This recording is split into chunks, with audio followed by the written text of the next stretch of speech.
The Ultimate Track continued, Chapter 1. There were places where our skills and knowledge overlapped, but more often than not, they complemented each other. Rick, small, muscular, slim, was a better runner and a better stalker than I was. He had a knack for stalking, and he moved far more quietly than I did, even allowing for the differences in our size. But I had a passion for tracking, and I was better at that. There was rarely any competition between us, and we were inseparable during the whole period of my training by his grandfather. After we had talked through half the afternoon, Rick took me home with him to meet the man who would be my teacher and guide for the next 9 years. I was in awe of Stalking Wolf from the beginning. He was of medium height and lean, like his grandson Rick, but his features were classically Indian. There were centuries of dead civilization in his face, and his eyes seemed to be looking at things very far away that distracted him. He seemed to be watching some complex totality that absorbed most of his attention. It was years before I realized how far his perceptions extended, how much he saw in a glance, how much he heard, how incredibly much he knew. But it was clear from the instant I first met him that he knew a lot more of what was worth knowing than anyone I would ever meet. Rick idolized him, and the longer I knew Stalking Wolf, the more I understood why. Stalking Wolf was very old, and he drifted into reveries that made him seem as if he might be senile when I first met him. But I realized later, when I had seen with amazement how keen his senses were, that he had simply gone inside of himself for a moment to check his perceptions against the patterns of the world. Only after he had taught me how to be silent did I realize that he was stopping his own motion so he could tell the disturbances around him from his own. It was a silence out of which the tracker listens for the scolding of birds deeper in the woods, or a sound that crackles the branches against the rustle of the wind.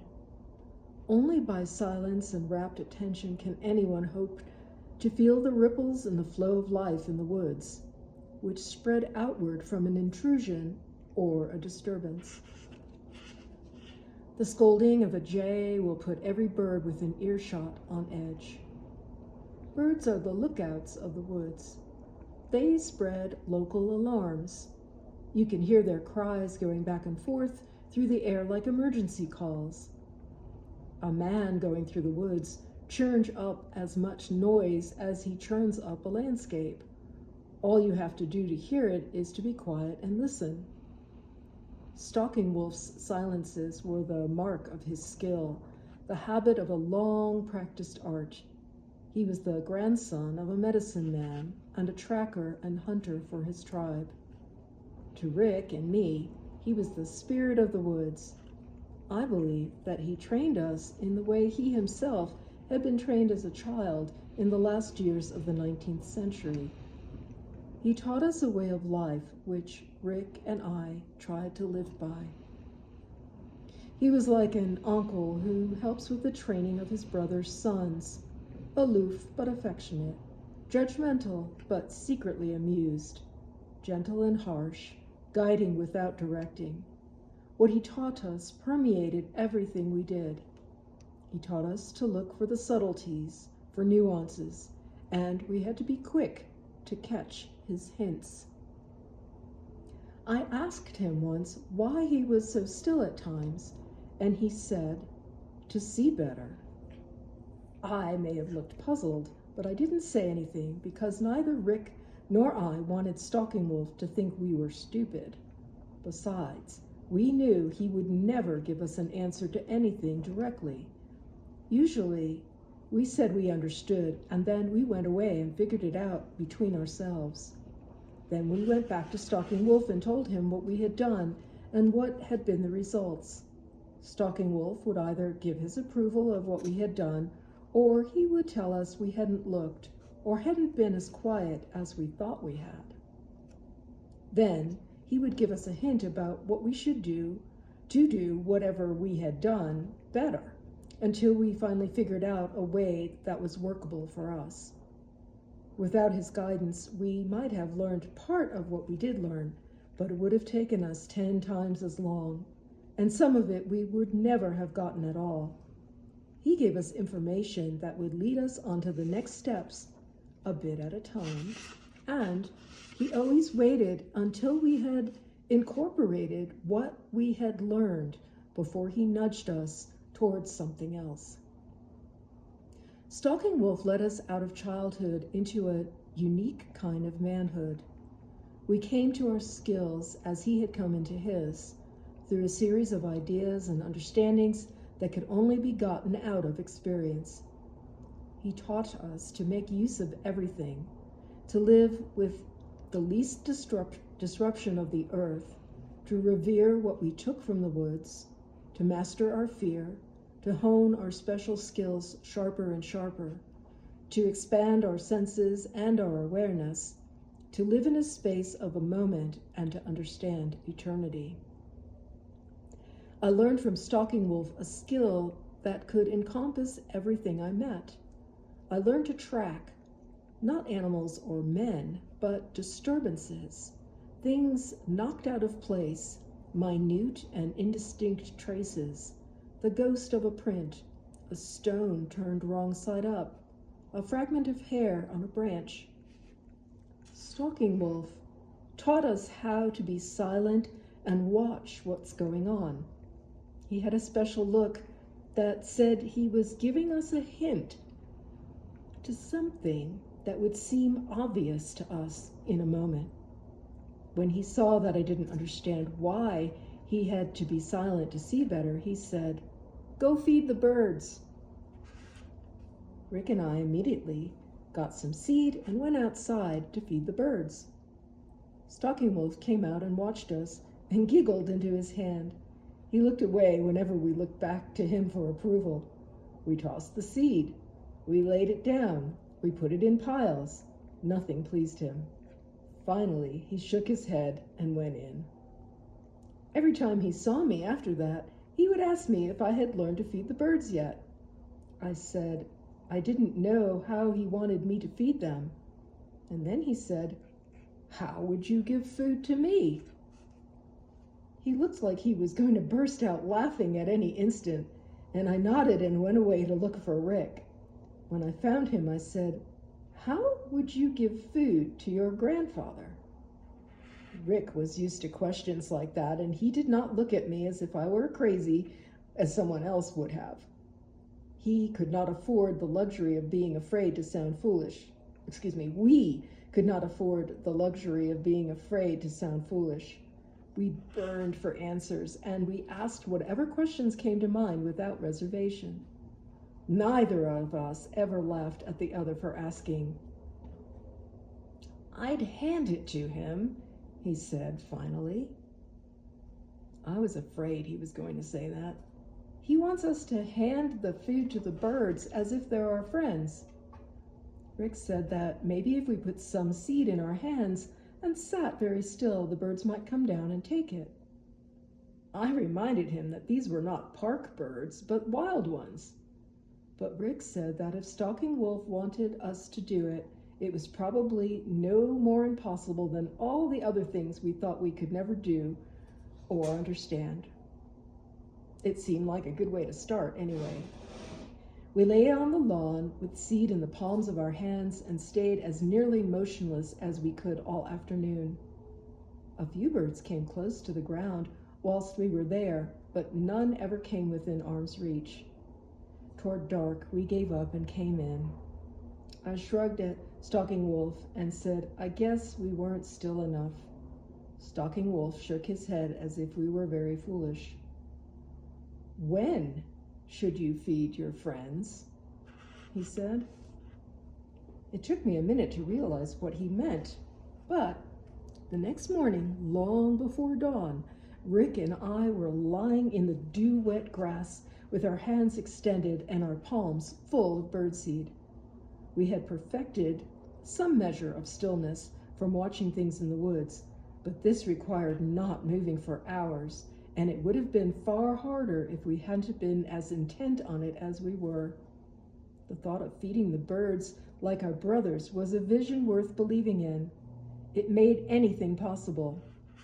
In the middle of false dawn, the birds came awake and blasted the morning warning all over the woods. In a while, a house sparrow swooped down and took a flying peck. Perhaps an hour of swooping passes later, one landed and pecked some seed from my hand. I could feel the tiny pinprick of its spurs digging into my finger. Then he cocked his head sideways up my arm and looked directly into my eye. He blinked, shook a little bit, took off again as if he was pretending that he hadn't seen me until he got out of reach. They had been eating out of Rick's hand for 10 minutes. He was always more still than I was, but I could usually stay still longer. Some creatures approach according to how still you are, whilst others approach on the basis of how long you've been still. We learned to stalk what we tracked. We learned to survive in the woods problem by problem until we could go alone into the woods with nothing but a knife and still survive. More important, we learned a world view in which nature is a being larger than the sum of all creatures and can be seen best in the flow of its interactions. In the movement of each animal, all animals move. I am not sure if these were Stalking Wolf's own ideas or the ideas of his tribe, but Rick and I took them as articles of faith to live by, and we devoted our lives to living in that woods as much as we could and learning everything that was there. We spent most of the next 9 years doing exactly that. We lived on a mixture of what Stalking Wolf had told us and personal conjecture, which we believed to be the true Indian way of life. We worked towards this ideal in everything we did. Indian braves were always fit. We rowed a heavy rowboat against the tide in the Tom's River and cut wood every day. Indian braves were trained as warriors. We took kung fu with a neighbor and practiced our kicks continually in front of the cabin we built in the pines. The life we led kept us fit, walking, running, crawling all day long, or sitting motionless in a tree for hours at a time, waiting to see something miraculously toned us better than any planned system of exercises could have. And we tracked constantly once Stalking Wolf showed us how to learn the secrets. Before that, we watched. We watched everything. Animals, birds, plants, insects, weather, sunlight, stars, fossils, people, hundreds of things. We watched the animals at first. We sat in swamps, in the woods, near lakes, by streams, along the riverbank, any place an animal might live. And we waited and waited. When we were lucky, we saw something special. When we didn't, we saw something else. And then we learned about tracking. We tracked everything that moved and some things that didn't. We tracked ourselves. We tracked other people. We tracked animals, cars, snails. We no longer had to wait for nature to come to us. Before we learned to track, our wandering had been guided only by the range of our memory. We went places we were familiar with. But once we could track, we could always backtrack ourselves if we got lost. And year by year, our range increased. From my literal backyard, we went deeper and deeper into the woods until, by the time we were 16, there was not a place in the Pine Barrens where I could get lost. We stayed away for longer and longer periods of times as our parents got used to us spending every spare moment studying nature. We kept up our schoolwork, for the most part, and we stayed out of trouble, except for being continually late and forever out of reach. We were, if you don't count lies of necessity, model boys for that time and place. Our tracking began when we were still 8.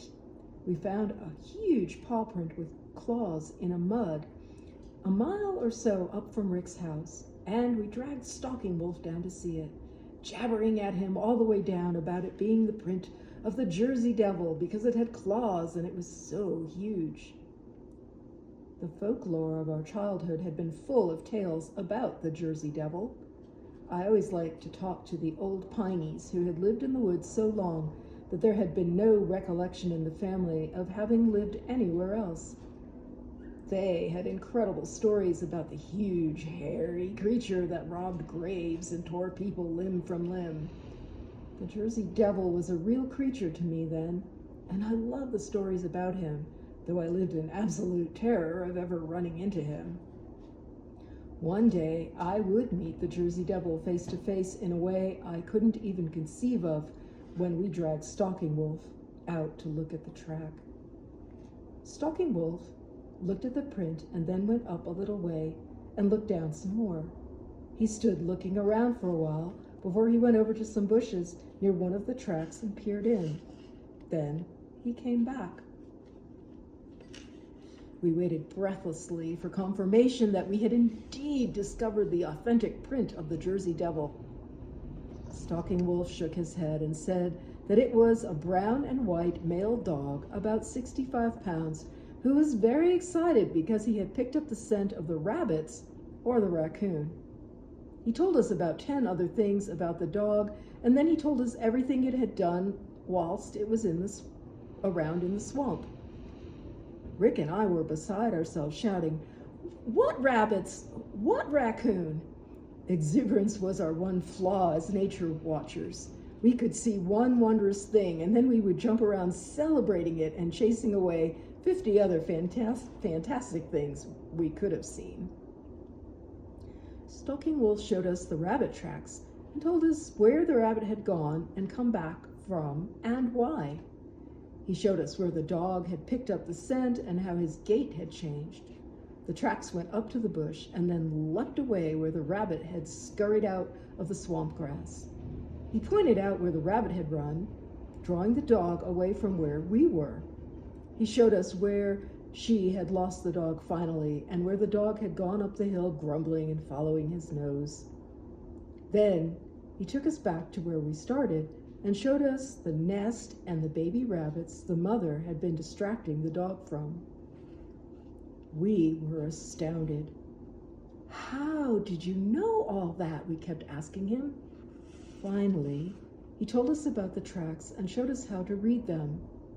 We couldn't hear enough of whatever he wanted to tell us about it. At first he drew tracks for us, but then he made us draw them ourselves. Next, we went out and looked for tracks and drew them using different kinds of shading to give them depth. When we could draw a track exactly, we started to draw partial tracks until we could tell them apart from only 1 or 2 faint lines.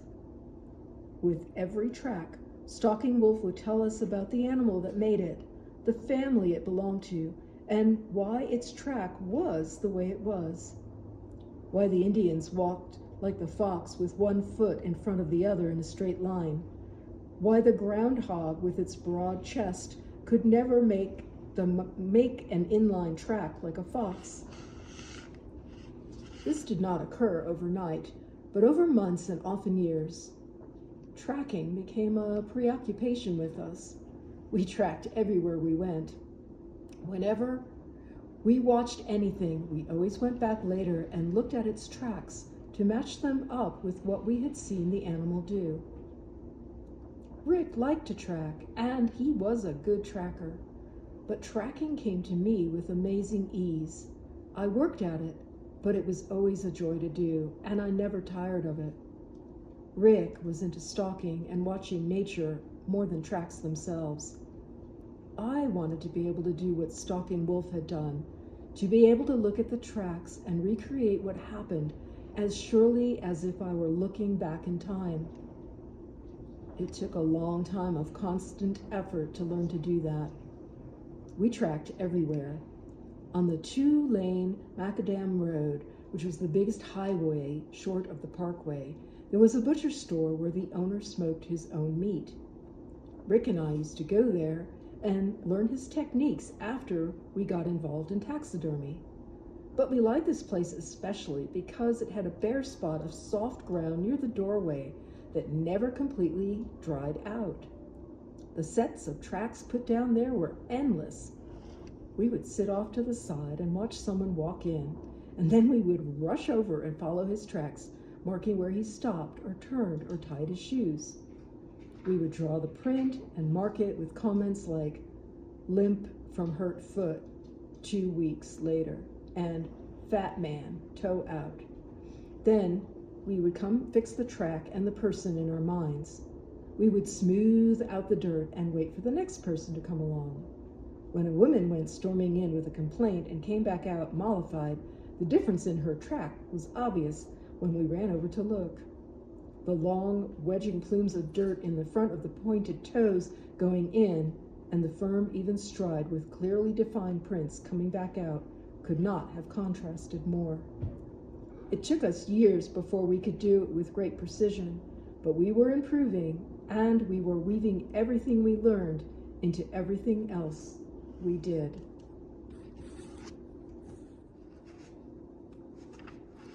When we watched the animals, we went over and tracked what we had just watched. When we walked back along our own trail, we following our incoming tracks and watched how much they had deteriorated. Sometimes we would stop at every change in the steady walking pace of the tracks and go over what we did at that point on the way in and why. We intentionally made footprints when we came to a new kind of soil and put little sticks in them to measure their deterioration. We checked our past footprints every time we passed them to see what changes the weather and time had brought about in them. We would spend a whole day or so watching a track deteriorate, just putting a footprint in the ground and sitting there and watching it dry out and go grain by grain into the oblivion of the wind. Sometimes we put sticks and string around tracks to keep animals off them and watch the way they change over a period of months. We did this over a period of years, track by track, in every kind of soil we could find. And in each soil, we watched for a change in the tracks associated with every change in weather. When we were waiting for some creature to show itself, getting ourselves into position so we were part of the landscape for a long time before the creature came out of its burrow, we would make a print in the ground with a deer foot we carried with us and watch how it deteriorated over an hour or two. We put another print down near it every few minutes to see how much difference there was between the two and if they went through the same changes. We did that kind of thing constantly. Wherever we were, if there was nothing else worth watching, we watched the tracks change until we could see some of the minute variations that Stalking Wolf could see. We learned to track and stalk. We learned to live in the wilderness, and we learned to survive in it. We learned by living how to live. We became men and brothers in the woods. We came of age in the woods, and we came alive. Old Stalking Wolf guided us. This book is a story of how we did it and how I have applied what Stalking Wolf taught me. Very little of this book will have to do with the criminal cases in which I have been involved, because some of them are still under investigation, and others involve details I cannot make public without disturbing the privacy of people who have suffered enough. Criminal tracking challenges almost all of my skills, but there is no joy in it. At the end of a case, no matter what the decision is reached, there is doubt and uncertainty, anger and controversy. Much of it can never be resolved, and even those things that are certain have a way of deteriorating like a track in heavy rain under the arguments of lawyers. The truth, when it comes in words, is always a matter of interpretation. In this book, I have tried to tell my version of the truth and how I came to it. These words are my tracks. This book is my trail. I'm at the end of it somewhere, looking for other tracks and the meaning beyond them. Chapter 2. Go and ask the mice. It amazes me when I look back how little of all that Stalking Wolf taught me was done in words, and how deftly everything was done. He never gave me a direct answer, and when he had something to teach us, he arranged it so that it was something we suddenly desperately needed to know. He took us tracking one cold December day when the temperature changed, as it does in New Jersey, 4 or 5 times from freezing to above freezing in the same day. We made some tracks in the early morning ground and waited and watched as the temperature played havoc with their shape. That was great, we told Stalking Wolf when we were finished, but he shrugged a modest disagreement. When he spoke, his hand came up as if it were the true speaker and made pictures to fill in where there were no words.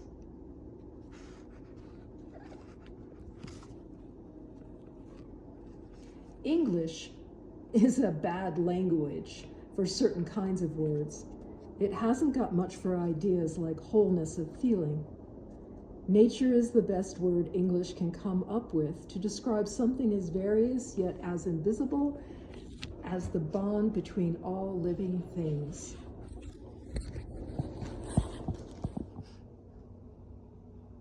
Most of what it feels like to be there in the woods is inexpressible in any language. The only language for some things is experience. Some experiences simply do not translate. You have to go to know. Stalking Wolf's hand made pictures of experience for which there were no words in either Spanish or English, for concepts thought to be daydreams in New Jersey.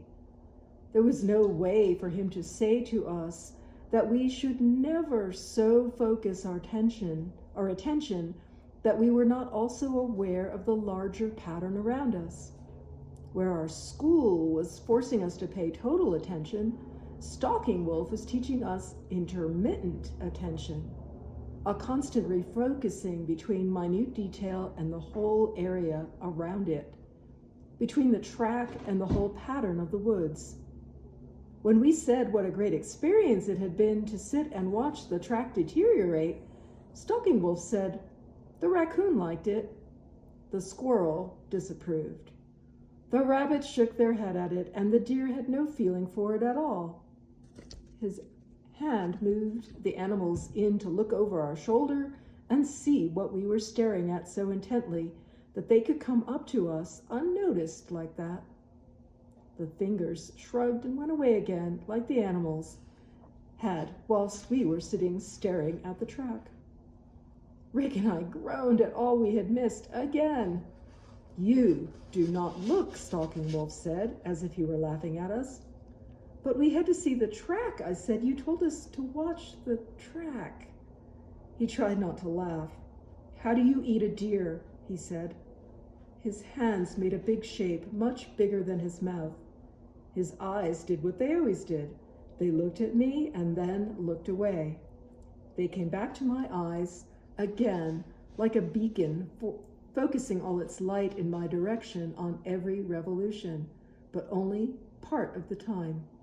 When he listened, he seemed to be listening to a totally different conversation with his other ear. I had thought that the motion was only an idiosyncrasy of the body, a tic from being old perhaps, but it was how he took in all those things that we did not. "In little pieces," I said. It seemed so obvious looking backward from the answer.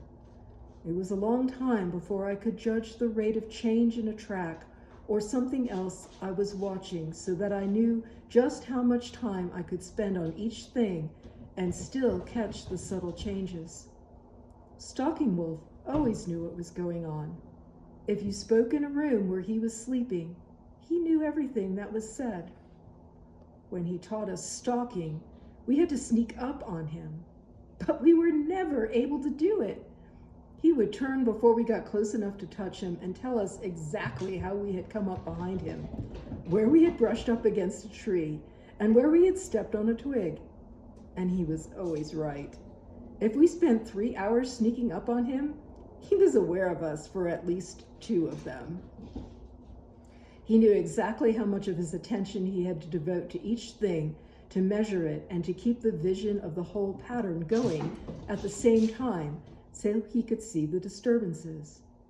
Because he knew the daily pattern of life in the forest, he knew what was normal for the weather that time of day, he knew how much bird activity there should be, which shift of predators was around, and when the mice would be running from place to place. But he had to keep an ongoing record of it in his mind. He had an incredible memory for detail, as if he took the whole scene in instead of focusing on one part of it, as most people do. He could recall every detail because he knew the experience as a whole. Everything fitted in with the ongoing pattern of the weather he kept in his head. I believe he slept with his window open so that the record could be kept even whilst he was asleep, although I do not believe that he was totally asleep for very long at any one time. Maybe he had figured out how much of his brain he could afford to rest at any one time, and for how much time he would have to shut it down altogether for recuperation.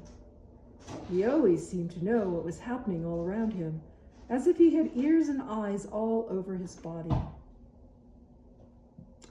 Once, while we were walking in the woods, Rick was looking around and twisted his head up towards the branches and then down onto the path as a way of scanning things.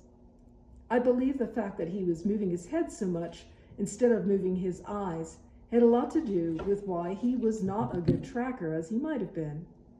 We went under a tree while Rick was looking up, and Stalking Wolf said, "Let it sleep."